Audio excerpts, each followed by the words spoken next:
Ei galera, eu tô passando aqui com um vídeo especial, específico para tratar de um anúncio que tem a ver com um dos projetos do Tese 11. Quem acompanha no Instagram e em outras redes já deve ter ficado sabendo. Nós lançamos um ciclo de leitura coletiva para o ano de 2022, mas especificamente para o primeiro semestre. Esse ciclo se chama Fundamentes e nós vamos ler 6 livros durante 6 meses. Eu vou estar fazendo isso junto com vocês, vai ter uma monitoria ali dedicada, dando apoio pedagógico e nós vamos ter também convidados especiais.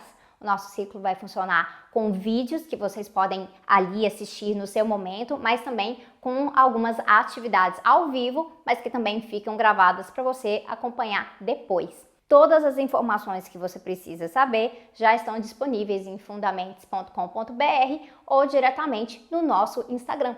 Então, instagram.com/fundamentesciclo. Então, todas essas perguntas relacionadas a certificado, vai ter? Vai ter sim. Ah, e aí, como é que vão funcionar as atividades ao vivo? Quando que elas vão ser? Elas vão ser aos sábados e as datas vão ser anunciadas ali. Então, tem todas essas informações ali, mas eu queria falar especificamente dos livros que eu escolhi para ler com vocês e por que eu escolhi esses livros especificamente. Então, o primeiro livro que a gente vai ler é A Liberdade é uma Luta Constante, da Angela Davis. Quando eu idealizei esse projeto com Fundamentos, eu sabia que a gente ia ter que ler Angela Davis, porque seria muito importante para mim e tem muita coisa que se relaciona com o que é aqui o Tese 11, o nosso trabalho conjunto.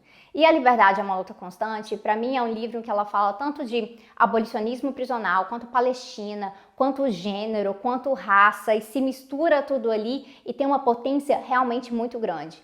Então, é um livro que é curto, que é um livro que eu acho que funciona bem como uma introdução e eu tenho certeza que vocês vão amar ler esse livro junto com a gente se você não leu ainda. O segundo livro é Apontamentos sobre a Teoria do Autoritarismo, do Florestan Fernandes. Eu já falei desse livro aqui, inclusive eu dei o spoiler desse livro para o nosso clube de leitura quando eu lancei o livro de Autoritarismo, e é um livro que é sim um pouquinho mais complexo entre algumas questões de teoria política, mas é por isso que a gente vai ler junto.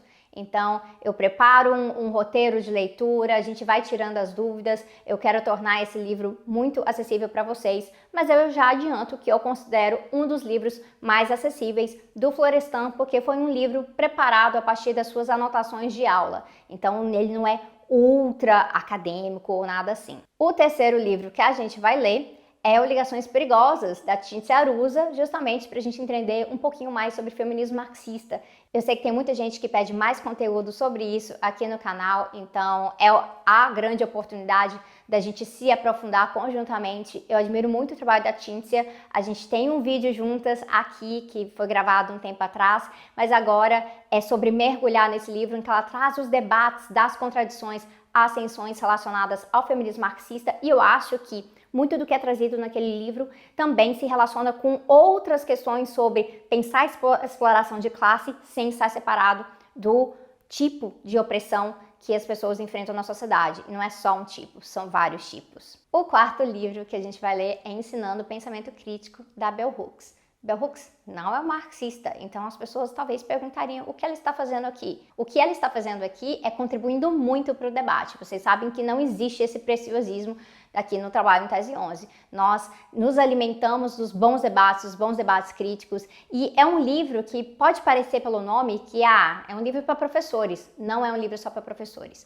É um livro para todo mundo que quer aprender mais e quer aprender a se comunicar também. Porque se a gente vai partir do princípio de Paulo Freire, que na verdade todos nós também somos educadores, nós somos educandos e educadores, a gente precisa se aprofundar um pouco mais em como a gente se comunica. E esse livro eu escolhi também porque eu pensei muito no fato que 2022 é um ano eleitoral. Então nós precisamos engajar realmente nas formas diversas de politização e conversar com as pessoas. E eu acho que tem reflexões muito importantes ali, principalmente reflexões que a Bell Hooks traz, né, dela ali como uma mulher negra e como ela se enxerga nesse processo de construção de conhecimento. Muito feliz de ler esse livro com vocês. O quinto livro é Discurso sobre o Colonialismo, do Aimé Césaire, e eu acho que tem tudo a ver com algumas discussões que nós trazemos, tanto do ponto de vista de América Latina, mas também falando de todos os povos colonizados. Então ali nesse mês a gente vai mergulhar muito sobre questões coloniais, questões periféricas, questões de raça e processos de libertação nacional, como se constrói uma perspectiva de libertação que seja realmente anticolonial. E com esse livro, assim como todos os outros, a gente vai ter convidados especiais que são especialistas nesse assunto. Eu também vou aprender junto com vocês quando a gente estiver fazendo essa leitura. E aí, finalmente, fechamos com Ideias para a Luta, da Martha Harnecker, esse livro que eu falo o tempo inteiro e que realmente mora no meu coração, porque a Martha Harnecker fez ali debates sérios e difíceis, que eu sei que não são tão facilmente recebidos nos processos de organização na militância. Mas se nós realmente temos o interesse de transformar esse cenário organizativo de luta na esquerda, a gente precisa compreender que processos de militância são diversos e que como a gente toma as nossas decisões, isso também vai afetar como essas decisões são executadas. Então, é um livro, por exemplo, em que a gente vai falar de centralismo democrático e outras formas de entender democracia interna dentro da esquerda. E eu sei que isso interessa a muita gente. São esses 6 livros, as inscrições estão abertas e eu realmente espero encontrar vocês por ali.